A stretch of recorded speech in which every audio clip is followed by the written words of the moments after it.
black thing go from left to right, and I thought, I'm going to die out here. No one's ever going to know. I couldn't believe what my eyeballs were showing me. I'll never forget how evil the eyes were. It was horrible. I mean, I've never seen nothing that evil. It ran towards me at a rate that I can't even explain. Turned and stared at me, and this look of, I just want to kill you. I want to say it was human, but it wasn't. He was yelling at me to grab a gun, grab a gun. I was like, for what? He said, just grab a gun. And there's footprints all the way to the door of my house. It had went inside my garage all the way to the door. 911, what are you reporting? Jesus Christ, you better... Sir? See ya! Hello? Get somebody out here. What's going on now, sir? That son of a bitch is about 6'9", I don't know. Do you see him now, sir? Yes, I'm looking right at him. Uh-oh. You're listening to Sasquatch Chronicles. Check us out online at sasquatchchronicles.com. If you've had an encounter, email me.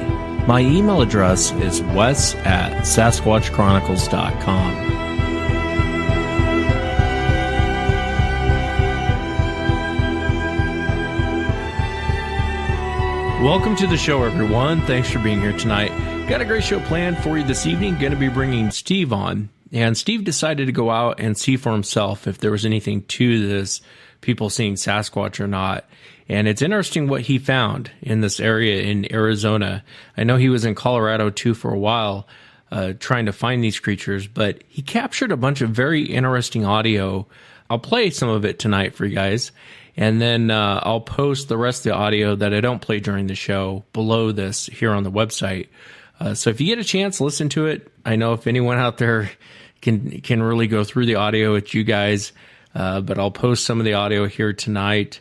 If you've had an encounter and you'd like to be on the show, shoot me an email. My email address is wes@sasquatchchronicles.com. And going back to Steve, not only did he capture the audio, he actually saw the creature running off when he was out by himself, which I don't recommend, but, you know, we're all grown-ups. Everyone makes their own decisions. But Steve is very eager to capture evidence and prove that these creatures are real, so I respect that very much.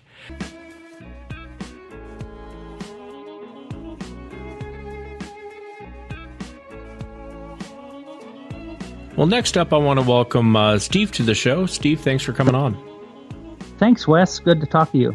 Good to talk with you, and thank you for sending me the email and so many details in the email. And there was a lot of little things that led up to your encounter, and we'll get to the sighting.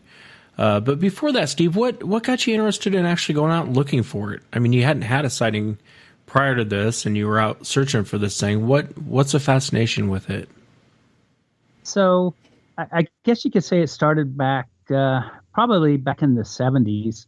Grew up in the Midwest, and there were a lot of articles and newspaper reports and stuff about something called the Missouri Monster, the Momo or whatever. And I had a good friend of mine. We were probably 14 or 15 at the time, and just had a driver's license. And we'd go out and fishing and stuff, and we'd fish till like dark. And then we'd start talking about Momo and different things like that. And you know, we just sort of scare ourselves and stuff. We never saw anything or whatever, but you know, it's the type of thing you do as a kid or whatever. And it was fun, good natured, and you know, and this was actually in Kansas, in that area. So there wasn't a lot of sightings in that area. You know, very few that I ever heard of, but Missouri is pretty close by from where I live. So it's the type of thing that as a kid you remember. I mean, because we scared ourselves silly, you know, walking out of after dark, you know, through the woods and stuff like that. But never saw anything of that. So, you know, when we'd listen to some shows that would talk about sightings and stuff on the radio back then, and at night, I don't remember what it was called, but we'd listen to those type of shows. And then you go off, you grow up, you go to college, you get a job, and you live your life, and you kind of go through it. And you know what? Through the years, I even went hunting. I was out in the mountains and stuff, looking for elk, looking for deer, that type of thing. And it never ever crossed my mind that, there could be Bigfoot or Sasquatch, say in Colorado and stuff like that, because subsequently, it's like, well, everything other than what you'd heard as a kid, maybe in Missouri and some Texas, with that type of a thing. What was that movie that came out? That scared everybody back in the day. The Legend of Boggy Creek. That's it, exactly. Yeah. Other than that, there wasn't too much in the Midwest that you heard about, before the internet and everything. So you thought, well, up the Pacific Northwest, that's where it all happened and everything. So you didn't think too much about it, especially in Colorado. And you're looking for, you're hunting for elk and things like that. And I look back and thinking, gosh, there's probably so much sign, so much evidence up in the, in the country where we were hunting up there. I just never paid any attention. So this went on a few years, and then you get the show like Finding Bigfoot and those type of shows where it's like, oh yeah, it starts to come back into your consciousness after all those years, and you think, yeah, that'd be something good to do when I retire or when I go up to Colorado on vacation or whatever. I'll have to, just take a look around, and nothing really happens, and then I start paying attention. I don't even know what made me do it, but a few Google searches, like Bigfoot in Colorado and things like that. And I start finding some websites where people, they're going out and hiking through the woods and finding all the structures. And it's like, whoa, that's pretty interesting, And at that time I was actually up in Colorado on vacation. It's like, and it's like, geez, there's a lot of stuff, strange stuff that's going on. It's pretty interesting, and just sort of, the light bulb clicked on that, maybe I don't have to be in Washington or Vancouver or British Columbia, and spend 3 weeks, packing in on horses or mules or whatever. Maybe there's some things I could do. So the next day, my wife and I, we were hiking up in Colorado, where we were at, and just hiked around probably for 2 or 3 hours and didn't find much, but I did see, like a couple logs or trees had been pushed over and made into an X. And it's like, whoa, I saw this on the video last night. And it's like, well, that's interesting. And, the vacation was about over. So we headed back shortly after that. And it was in the back of my mind. It's like, next year when I go on vacation up there in Colorado, I'm really going to show some interest and really look around. And that was all fine and good. And it was a winter. I live down in Arizona, actually, right now, and still working. So, in the winter, it's nice winters here, but you're thinking, gosh, it must be nice to be able to go up in Colorado where all the Sasquatch are, and Utah. I was watching a lot of videos from Nathan Rio up there on Utah Sasquatch, and it's like wow, I really started paying attention at that point. For what he was saying, he was saying that they're a lot more prominent than people think, and especially than what I thought. Because I thought again you'd spend weeks or months on expeditions and find one track or whatever. So I started watching specifically Rio, and it's like, I started thinking about that. Then I got to thinking, well, I'm somewhat close to mountains down here, even in southern Arizona. It's like, maybe I should just look around here, because his thing was just go look, project go, go and see or whatever. It's like, okay. So, this is in like February or whatever. So, got on Google, looked around, and it's about an hour from where I live down here in the desert, basically. Just drove up to the mountains, and in an area that I'd all scouted out ahead of time on Google Earth, and walked up. I mean, almost immediately, within 10 minutes where we'd parked the Jeep, and it's still early. This is like end of March, so up there, winter is still kind of there sometimes, but more spring. You can get a little snow, and you can get a little nice weather still, and we were about 8,000 foot, somewhere in that neighborhood. So, even in Arizona, you can get snow that time of year. And we were hiking up there and looking around. It's like, there's a big tree limb, fresh tree limb, 2 or 3 inches diameter, broken off a tree, laying near where we're walking. And we're not really on a trail, because I want to try to stay off trails as much as possible. But it's like, okay, and we start noticing, and there's a tree pushed over here. And we walk up around, and then I'd say it's a good 20 minutes from when we left the car, and we walked up on, and it was more of a incline area. We're walking up, and I found a footprint. It wasn't 100%, like 5 toes and the classical stuff you would see, like Dr. Meldrum and those can find or have documented. But it was definitely, you could tell the depression. It was like a 1/4 inch, 1/2 inch down below the rest of the soil in that area.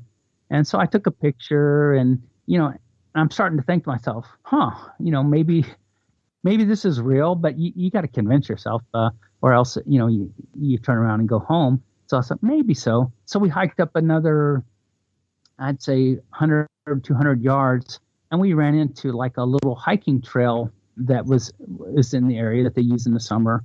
And we got on that and walked maybe 50 or 100 yards. And just to the left of that trail, I saw something that I've heard people describe as like a blind or a hunting blind that was just right on the edge of the trail. And what we saw was that it was the top part of a pine tree that had been broken off somewhere. We're not really sure where. And it was jammed between 2 other trees that were growing up and still growing there. And it had been pushed so hard that it ripped all the bark off as it got jammed through those trees.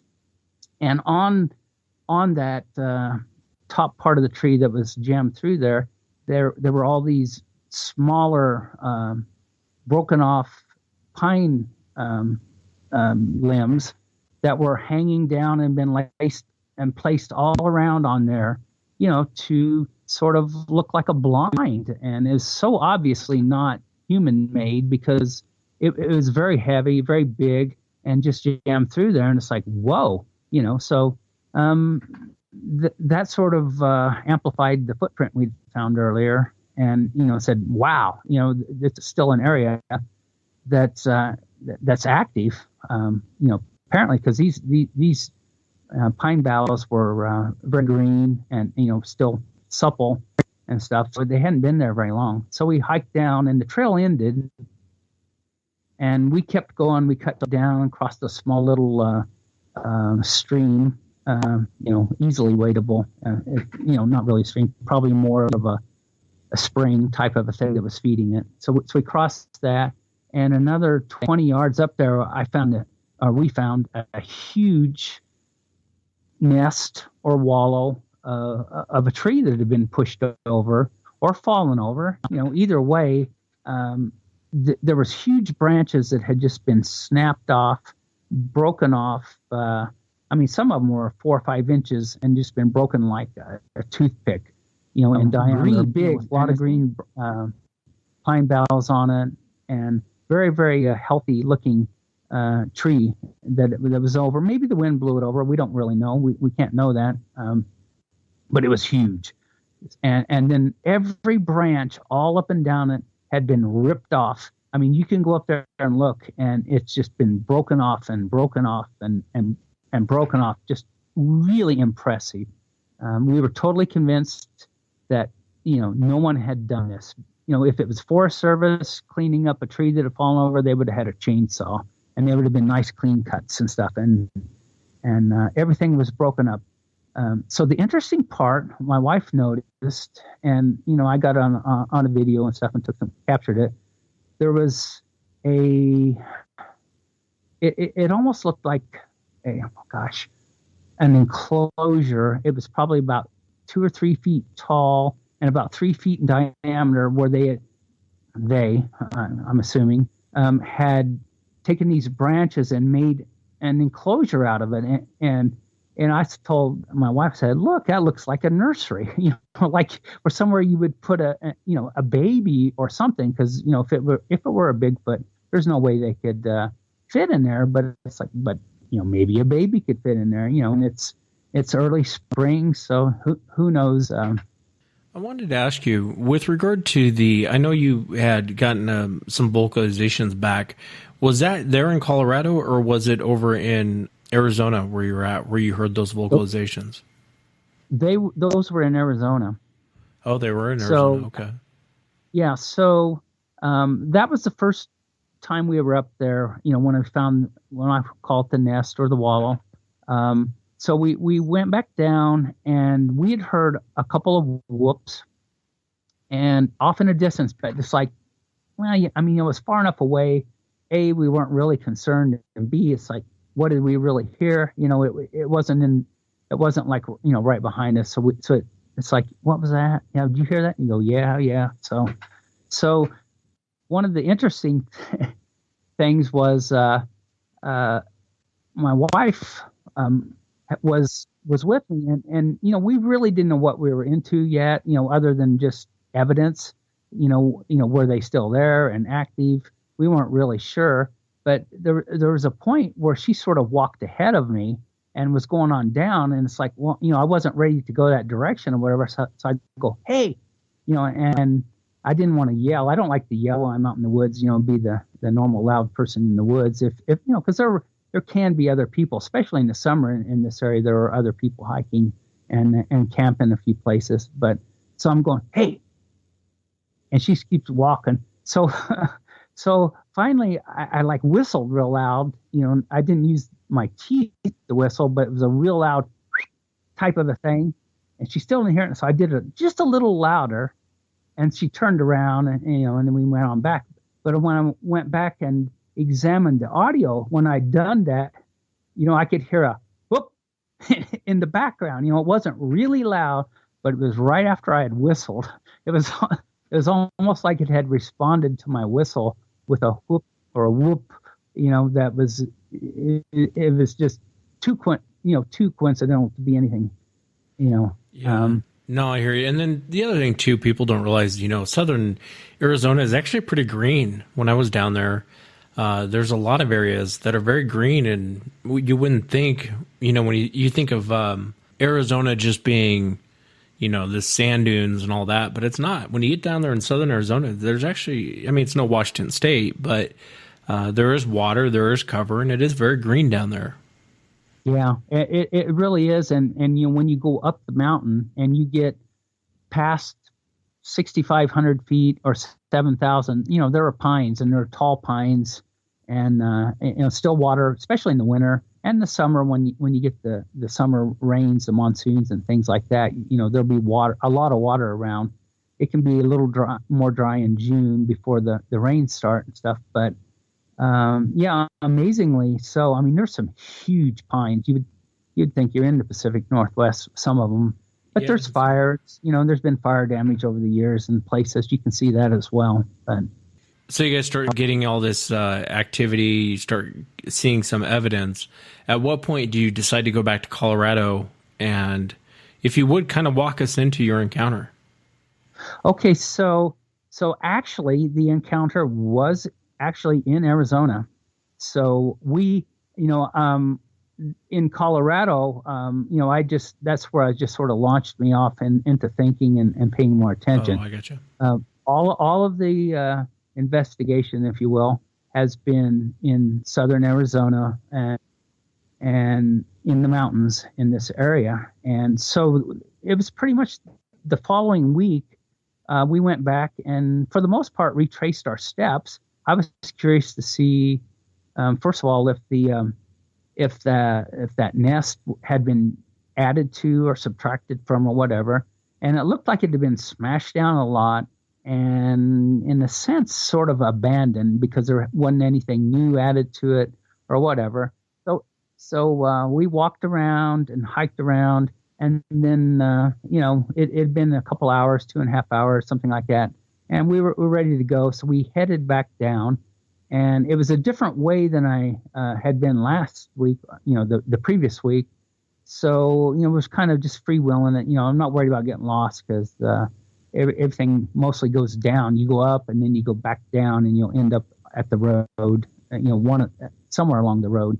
So I wasn't too worried about that. So it's just, you go down the hill and you have to cross, what would be a creek if it were raining, and then up the other side. So you go down and up. And as we were getting closer, I started hearing things, and I couldn't, it was right at the edge of my hearing, so I couldn't tell what it was. And you could tell if you watch the video, because I had it on a GoPro, and, walking, and it's like, what's that? I kind of like stop and what's that? And it's very crunchy because it is dry. So it's kind of annoying when you listen to the audio part of it, crunch, crunch, crunch. But then, you kind of stop and you hear a noise off in the distance. It's like, what's that? So we go, and it starts to get louder as we're going down the hill towards, where I was parked. So probably within 5 minutes of when I first started to hear it and, walking down, I heard a sound that, and I noted it to my wife. I said, oh, there's voices, and I wasn't expecting Bigfoot or anything like that, because I'm just looking for tracks. I don't expect anything to be active up there, and probably should have, but I didn't. I'm walking down, and I keep hearing it, and then eventually we moved down enough that what I heard was a really loud whoop, and then you could hear a big tree branch break, and it was like whoosh. And then the really, really bizarre part is what followed that. There was a sound that's, you have to hear it to really understand it, but it's like a, oh. It's, people probably think you're crazy for doing it, but I have it on tape and I have it on, video, basically. I don't claim to know exactly what it is, but the whoop and a tree break are very synonymous with Bigfoot. Especially this was the day we captured this, it was probably temperature was in the 30s, and there were either sleet or snow flurries. Again, the weather had sort of changed back. There was a slight skiff of snow white around as you're walking and stuff. So it wasn't that normal, like, hey, let's go to the mountains and picnic, somebody up there, let's get some firewood and break some stuff off. It wasn't that. So I got several recordings cuts from that and it only took about 5 minutes. And I'd say there's like 7 or 8 really good, sounds of that nature where you hear a tree break and then a chant or a whatever that went with it, a sound, that, it was, I would say it was in tune, which is really strange, but it wasn't, it was bizarre, so I did send you the cut. So I'm looking, Yeah, which one? Input. Which one is that? That's the one. I think I called it Squatch Wallow First Encounter. I sent it, to your email address there. I'll plug in a clip here.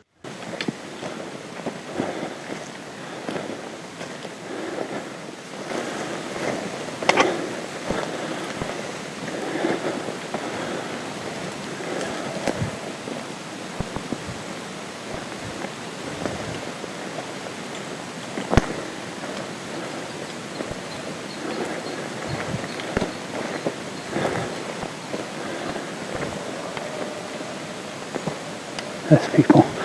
Check out that X down there.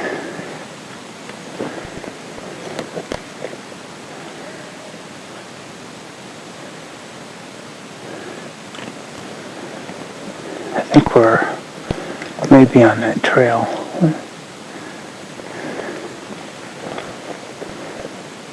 Or a trail.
think they're making noises for bears.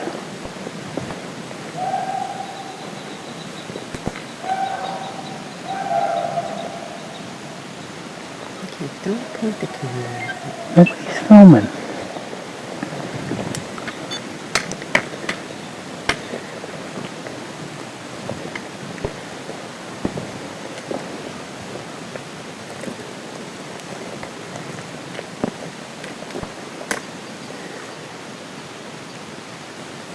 Try back to the car.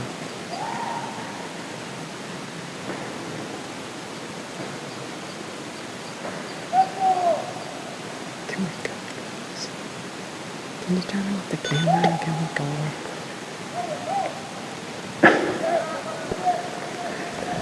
I think they're mountain bikers going down the hill. I think that's probably the road right there, so.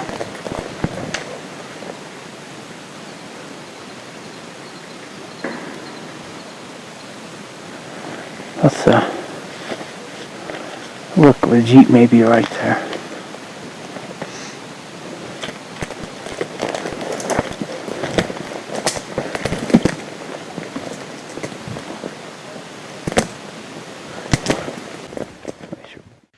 And then what happened? Okay, so after that first really loud whoop, whoosh, and then that oh, which you can hear, there's a voice, and it, this is the part that always threw me. It sounded like a voice, a human, but it sounded like it had an accent. But it's like, is that English? You can't tell. And so it's like, I almost want to discount it. It's like, no. And so I couldn't tell. And but then, you hear another big tree break and that same sound. And I thought, well, who would be doing that? That makes no sense. It's not that it makes sense for something like a Sasquatch to make those sounds. I've never kind of heard anybody ever describe that. I've heard, the samurai chatter and things of that nature, but, actually some sort of a 2 or 3 note, I don't know what you'd call that, a chord progression, or I don't even know what it would be, but, so anyway, I got that. And then that voice, it was really loud. I mean, it wasn't like you would hear somebody talking, across on the other hillside or something like that, talking. It was loud, like either they're trying to get my attention or somebody's attention. So in full disclosure, since I do not understand what the hell I captured at that point, I didn't know. I did see one mountain bike come down the hill. There's a road, and it's like, huh. So I told my wife, I said, "Oh, look, it must be mountain bikers, right?" Because she's starting to be pretty freaked out by then. So, I'm just saying, well, it must be mountain bikers. Yeah. But I didn't see mountain bikers. I saw one mountain bike, and and it went through, and that was it. And the sounds, they didn't move like the sounds would move if it was somebody on a bike or something. You'd hear the sound, it'd come up, and then it would go down in amplitude as it left. There was nothing like that. It stayed pretty constant once we had stopped in that area. So, I've totally ruled out that it was that one person I saw on a mountain bike. In fact, maybe they were, trying to make some noise to move him on or something. I don't know. But how far away do you think you were from the sound? I would say, so we were kind of up on one of those fingers of a hill, and then you go down maybe 40 yards, 50 yards to where I'd parked, and then it immediately starts going back up, and there's a road that winds its way back up through the forest in that area. So I'm thinking it was between, maybe 1 to 2 to 300 yards, maybe as a crow flies over on the adjacent hillside. Because, Okay. I don't believe they were down in the bottom down there, but it was, it was really loud. And so they can. What happens next? So there were a few more whoops, and then some really, really loud. I mean, it sounded, like wood just like they were beating on a tree or something like that. And then we pretty much went down, got in the car or the Jeep and took off. And that was the end of that. That was what I call the first encounter, which, I think there's enough evidence supporting that it's not human, or if it's human, it is really, really bizarre. I don't know which more bizarre, it's claiming it's Bigfoot or claiming that it's a human making those sounds. So, I'll leave that up to somebody else to decide. But, subsequent encounters have led me to believe that, there's definitely Bigfoot in that area and stuff. So, and I believe that encounter was with, Sasquatch.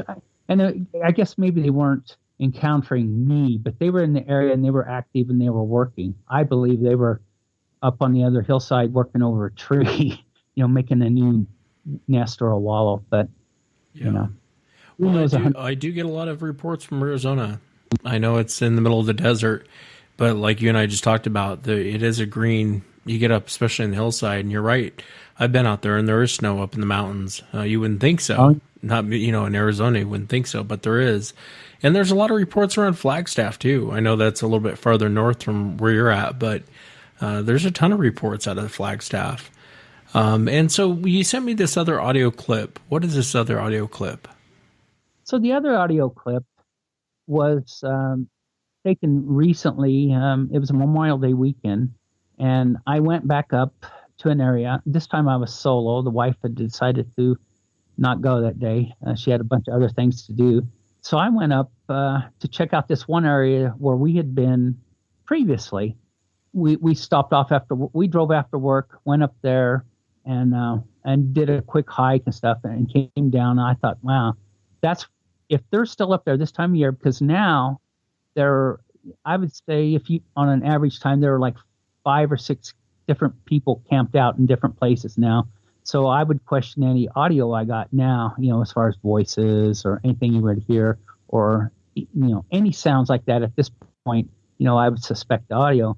But I wanted to go back up and check this out because I know this area is down into a steep gully and then back up the other side, and it flattens out and it is really, as my wife described it, it's really creepy there. So that was just, like less than a week ago now. I went back up. It was a Saturday morning, probably 9:30 by the time I got there.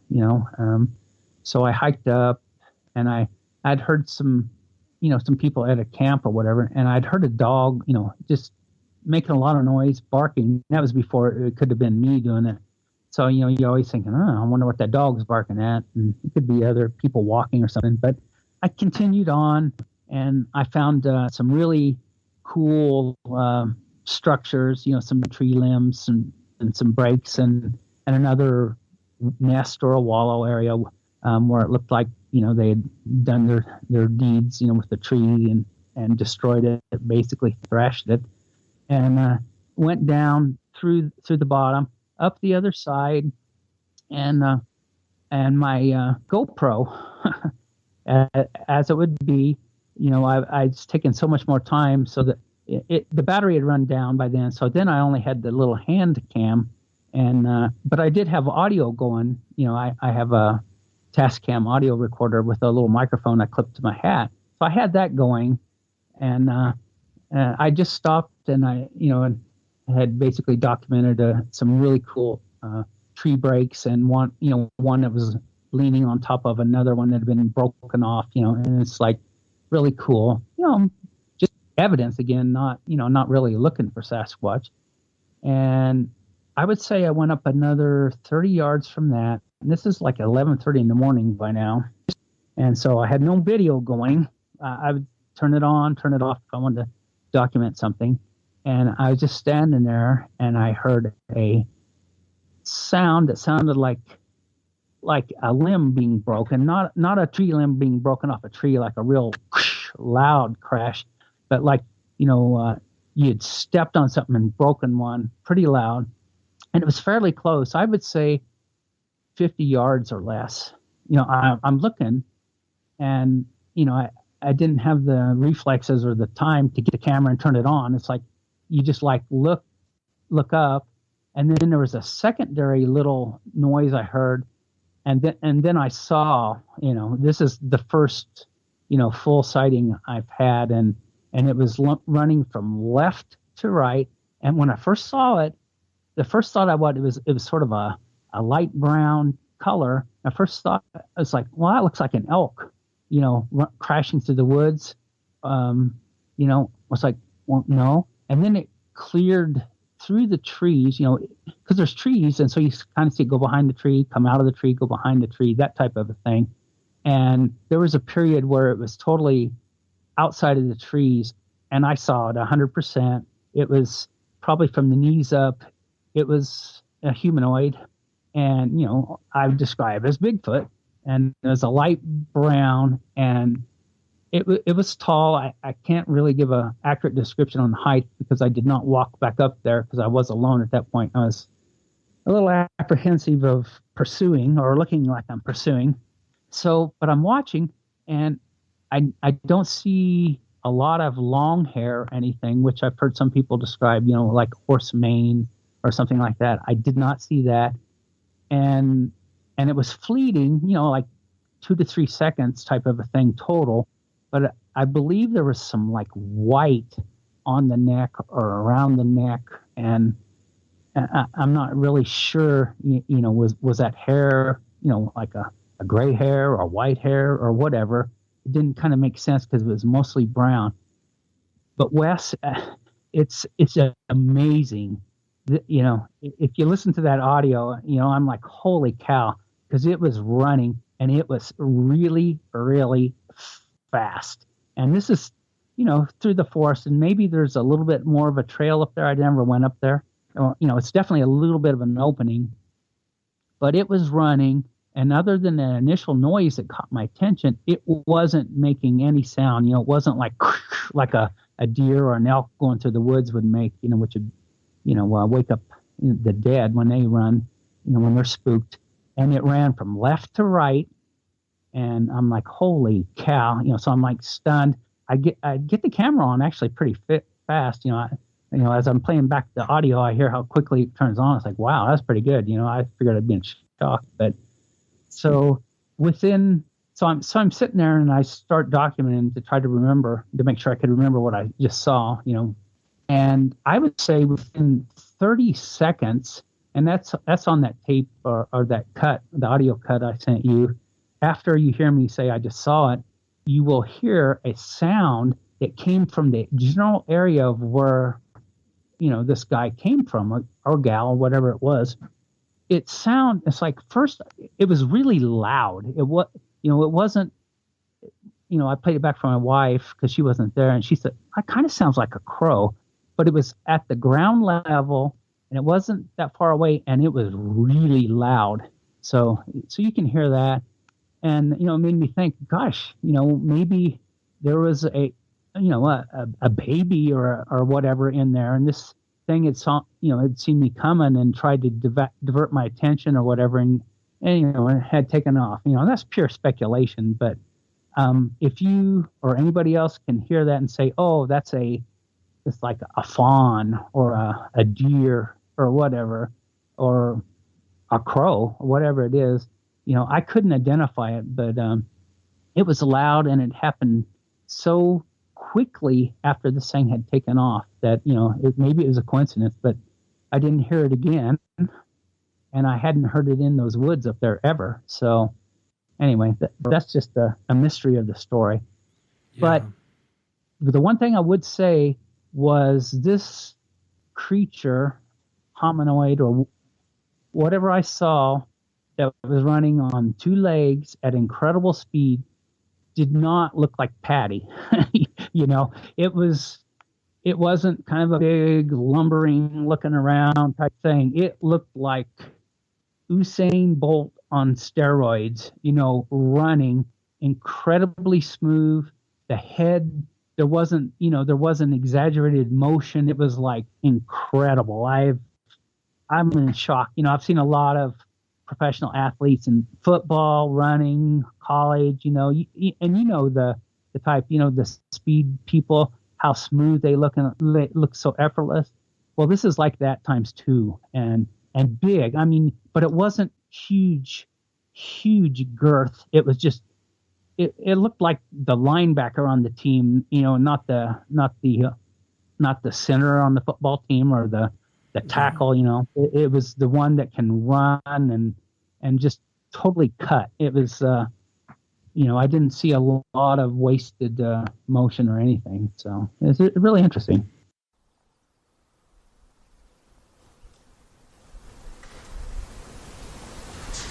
Oh, holy crap. Just saw one. I saw him. Okay. Over there. Holy cow. Holy cow. Just saw Bigfoot. Just right up through there. Running over there. He was fast. He was running. It sounded like a deer had stepped on something.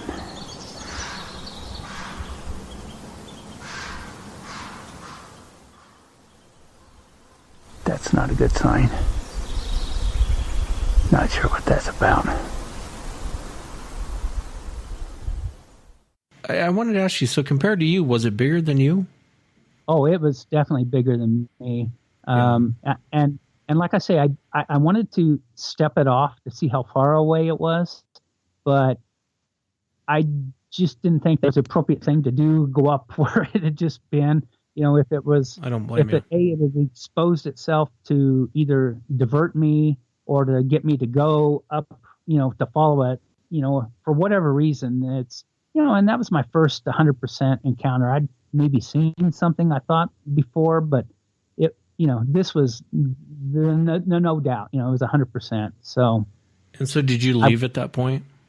So no, I turned, the camera on and I'm and I started filming and I was talking and, expecting maybe somebody else to pop out of that same area or it to start circling back down, because it had to know I was there, there's no doubt about it.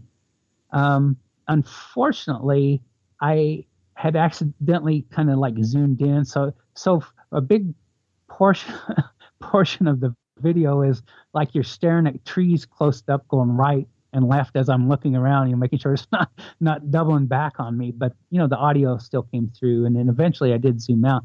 I'd say I was there another good 10 minutes, just looking at the situation. And I don't know, maybe I still couldn't move because I didn't want to move or whether I couldn't move. But, I seemed not so scared, because he ran away. He didn't run towards me. So I didn't feel, imminently in danger or, whether it made any difference if I was in danger after seeing him run and the way he could move. If I was in danger, walking away wasn't gonna do it. If he wanted me, he had me. So I just kept filming, turned around and then just sort of worked my way out. It probably took me another 45 minutes. I didn't get in a hurry, but I was looking over my shoulder quite a bit and looking around and didn't have any more encounters, anything. But that is a really, really active area. We were up there a few weeks earlier that before I'd ever seen anything. We were looking at some prints and stuff, and I had that on video and everything, and measuring and everything, and I, you can see this on video. I go, "Hey, you hear that?" To my wife, she said, "No." I said, "I thought I heard some wood knock," which can happen a lot. And then there were two more, ding, ding, and then a huge big tree got pushed over. And this is like at noon, on a Saturday. So it was like crash, really, really loud. So that ended that morning because, we took that as some sort of, it's time to leave, you need to leave type of a thing. And I can imagine. It's very active. You gotta be careful going up there by yourself, man. You gotta be real careful going up by yourself, Well, it's not only Sasquatch can get you, but there's a lot of other things that can get you, in some of these areas. And if you're going out solo, you just have to be careful. You know what I mean? that was the first time, and honestly, that wasn't the way I'd planned it. We were going to go, and then other things came up, and she couldn't go, and it's like I really wanted to go. So, and anyway. Yeah, one thing you have to keep in mind, as you listen to encounters on the show, not always do they turn around and run from you. Sometimes they will engage you, and usually that's the last thing you want, is for them to take an interest and really engage you. Because generally when that happens, I've never heard of a witness encounter where it was really, maybe besides one or two, where it ended up being semi-friendly. It seems like whenever they engage you and take an interest in you, it just never turns out like a happy encounter. It's usually very threatening. Yeah, and the truth is, I wasn't even expecting it. So it's not like I was up, saying, "Hey, I'm challenging anything," because it's like I'm just up documenting, and lo and behold, Yeah. So it's funny how that works, doesn't it? When you least expect it, that's when it usually happens.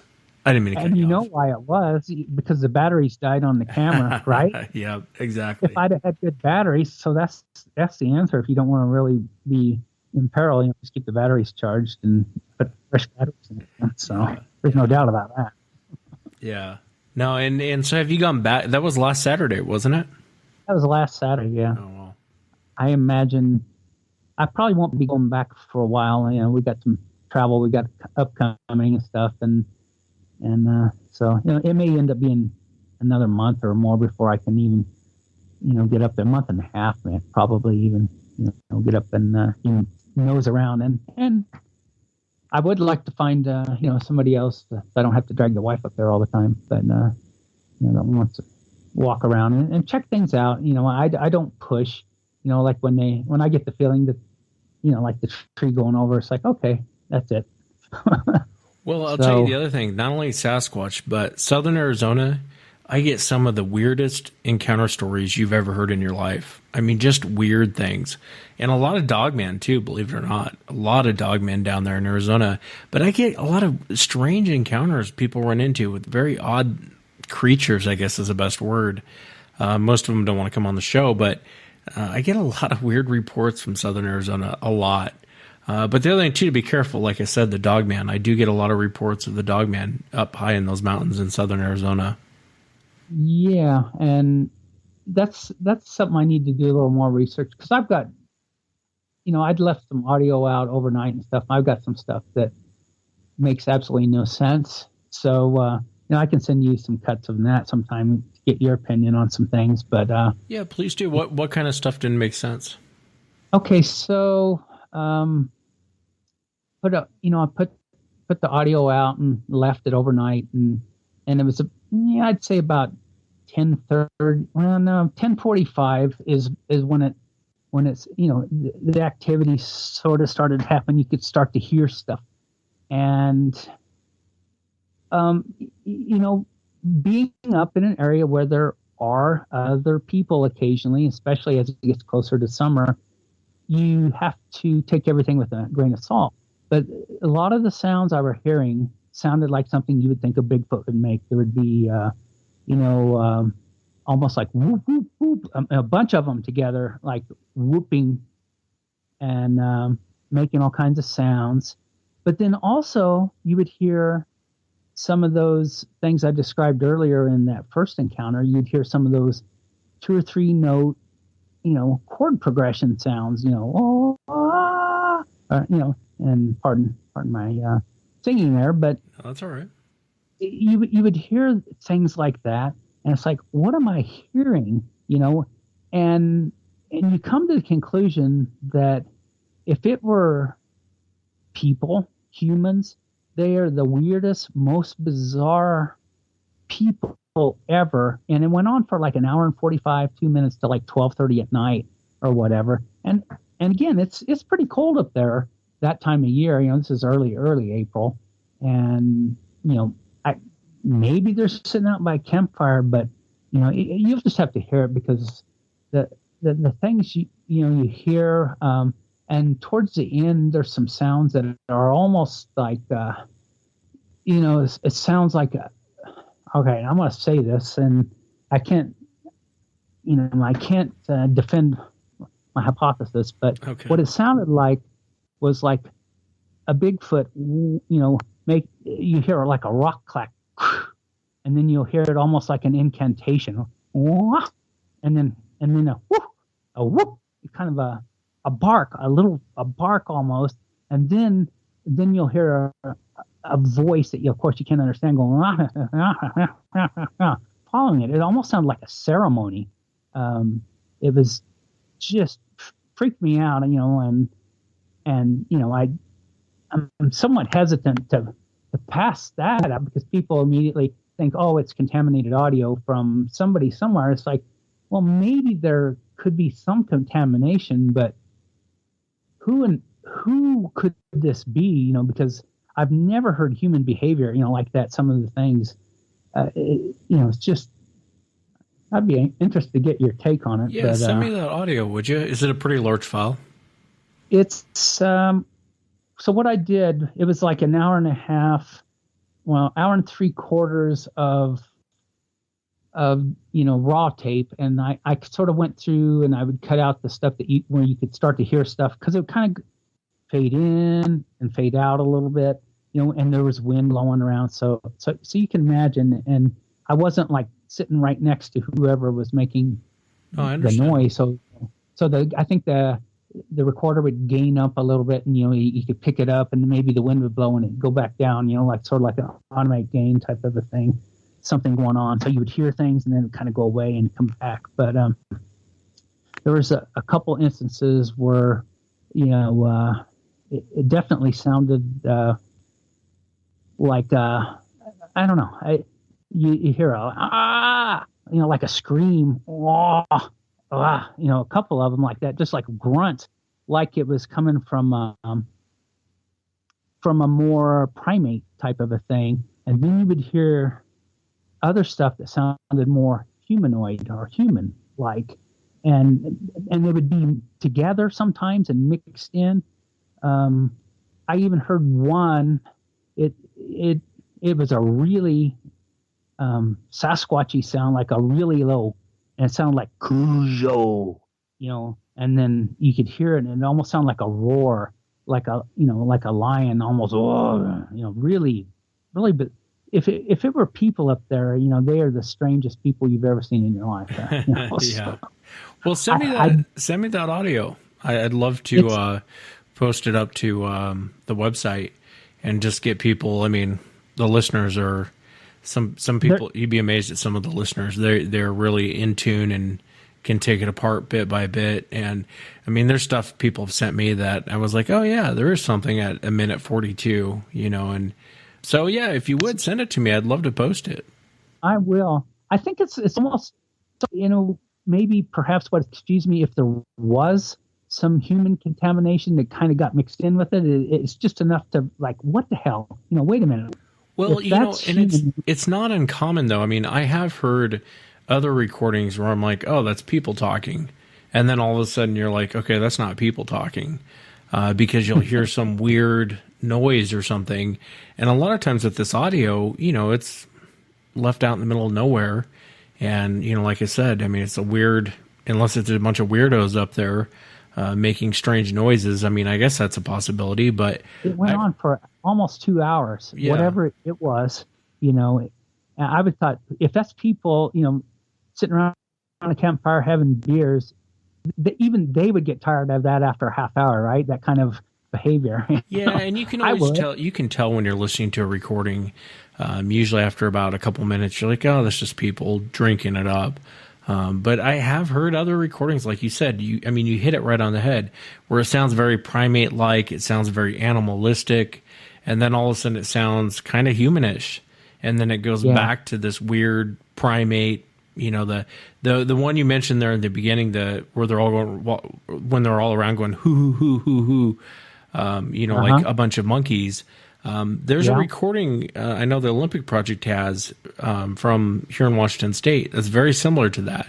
It sounds like a bunch of apes going off. I mean, I don't know how else to describe it. I mean, they're just hooting and hollering, and it sounds like a bunch of gorillas. And it was captured in the forest, in the middle of nowhere. They left the recording out for a couple days. So yeah, I'd be real curious to hear that. Okay. And total disclaimer, I wasn't there, so it is so bizarre that yeah, no, we get it. Yeah, no, I get it. Yeah, there'll be certain cuts that they'll go, oh, that's people for sure, or that sound like people, and then other ones is like that does not sound like people. So there's, but maybe it is just the mix. I don't know. But yeah, definitely send it to me, and then I'll have the members listen to it. And like I said, I mean, there's some pretty bright people on there. They could probably go through it piece by piece better than I could, but I'd love to listen to it. And you have to let me know, as you go up there, Steve. I don't know when you plan on going back up, if it's going to be a couple months, but you have to keep me up to date, will you, on what's going up there? It sounds like it's a very active area. Yeah, I have not ever went up there without capturing something. Either, I noticed when I came back, found footprints, every time, every new places we go, it's really active. I thought sure, once winter kind of went off, they would go off somewhere else, maybe higher up the mountains or somewhere, but apparently some of them have stayed around. So, they're not totally adverse to some human activity in the area. I just found that out because people were camping 200 yards or 300 yards from where I had my sighting. There was a campsite. Now, it was down a hillside and up a really steep hillside to the campsites, but they seem to survive well within human contact. So oh yeah, they're on the edge of civilization. Out here in Washington State, some of the areas where I could take you and show you where this encounter happened or that encounter happened, you'd be shocked because it's not that far off. It's not that far out there. Yeah. And they kind of seem to live on the edge of civilization. The point is that we just don't know what they are, and there is a lot of aggressive encounters. So you really have to be careful. I know you will be careful. I'm not only saying it to you, but anyone else listening. But going back to the reason why you went out, I respect that. I respect that a lot. The whole project Go and See, when Nathan did that, I respected that. I was like, yeah, I mean, that's what I tell people. Don't take my word for it. Don't take the people on the show their word for it. Go look for yourself. And I spent many years as a hunter, and I've said it in the past, I never came across anything, really. And I spent years out there hunting. The difference, though, is I really wasn't looking. I was looking for elk. I could care less about anything else going on at the time. That was my focus. But when you stop and kind of look around, you're like, okay, that doesn't make sense. Okay, that structure doesn't make sense. I don't think that's man-made. And then it's like, well, that's not, I know some of this is weather damage or natural, it's natural. Mm-hmm. Sure. But there is a lot of stuff that isn't. When you go out there and you start looking around, you're like, I'm not really sure what to think of that. As far as some of these structures, and I used to be a real harsh critic on the structures until I saw them firsthand, and I really didn't have an intelligent answer for anyone. I was like, I don't think a bunch of guys made this. I'm a pretty big guy, and some of these X formations and these structures, they don't appear to be natural. And so something placed it there. Is it 5 or 6 guys picking this tree up and moving it over and putting it as an X? Maybe. But it doesn't really make sense that they would do something. I don't do that kind of stuff. They could do that for 1 or 2, but are they going to go through the entire forest where way off trail and just one after the other here and then another up there? No. Yeah. That would get old in a hurry. Yeah, no, and I agree. And so some of this stuff, and I respect the fact that you went out there and looked. I wish more people would do that. Don't take our word for it. Go look for yourself, and then come back and tell me what you find. And I'm glad you got a chance to see one. They do move like the way you describe. Their heads don't bob up and down when they run. At least a lot of witnesses, when they've seen what you've seen, that's exactly how they describe it. The head's almost level, and it's running like it's on flat ground, even though you and I both know it's not on flat ground. And they are fast. They're really fast. Incredibly fast. And you wouldn't think something that big could move like it does. No. And, that was what shocked me the most, was how fast it was and smooth, just like, just, I don't know, it's just incredible. You wouldn't think so, but. Well, will you keep us up to date? Let us know what else you find out there. Absolutely, Wes. And I'll send you that audio as well. Yeah, please do. And I appreciate you coming on the show. Thanks, Wes. I had a good time. And that's it for tonight, everyone. Remember, if you've had an encounter, shoot me an email. My email address is wes@sasquatchchronicles.com. I'll post all of Steve's audio that I didn't play during the show below this encounter.